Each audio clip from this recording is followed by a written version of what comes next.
জয় যিশু। বন্ধুরা সবাই কেমন আছো? আজকে মটরশুঁটি দিয়ে একটা নতুন রেসিপি নিয়ে চলে এসেছি। তোমাদের যদি ভালো লাগে প্লিজ সবাই চ্যানেলটা সাবস্ক্রাইব করে দেবে। তো দেখে নাও কীভাবে বানাবে। প্রথমে মটরশুঁটিগুলো হালকা হালকা করে আমি খুলে নেব, দেখুন এইভাবে। তারপর একটা কড়াই নিয়েছি, তেলটা গরম করে নিয়ে দিয়ে দিলাম রসুন কুচি। দেখুন লম্বা লম্বা করে কুচিয়ে নিয়েছি রসুনগুলো।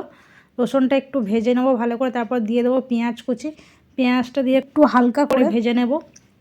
তারপরে দিয়ে দেবো আদা কুচি, তারপরে দিয়ে দেবো কাঁচা লঙ্কা কুচি, দিয়ে খুব ভালো করে আমি ভেজে নেব।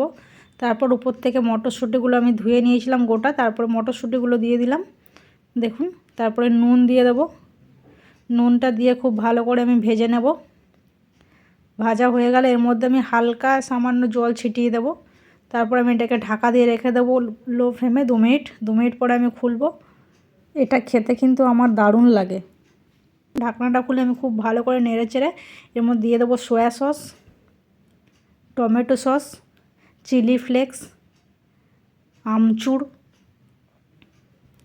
দিয়ে খুব ভালো করে আমি এটাকে ভাজবো। দেখুন এইভাবে ঝোল ঝোল যেন একদম না থাকে, শুকিয়ে যাবে একদম ভাজতে ভাজতে। ঠিক এরকম হয়ে যাবে, তখনই আমি নামিয়ে নেব। দেখুন কত সুন্দর লাগছে।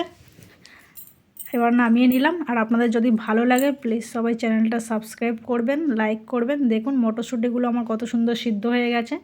এটা খেতে কিন্তু অপূর্ব হয়েছে। ধন্যবাদ সবাইকে।